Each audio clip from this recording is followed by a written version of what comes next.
Today we are calculating this order of operations problem. 2 to the third power minus 2 to the third power times 3 plus 2.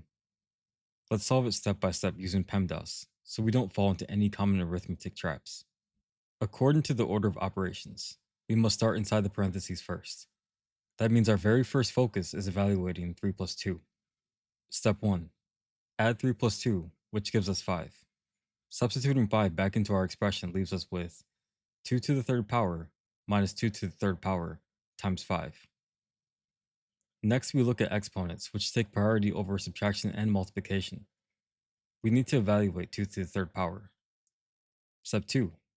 Calculate 2 to the third power. 2 times 2 times 2 equals 8.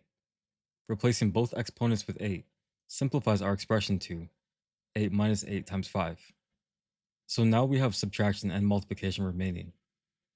Multiplication outranks subtraction, so we must evaluate 8 times 5 before doing any subtraction. Step 3. Multiply 8 times 5. 8 times 5 equals 40. So now our expression is simply 8 minus 40. Step 4. Perform the subtraction.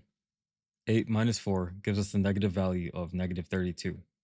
So our true final answer is negative 32.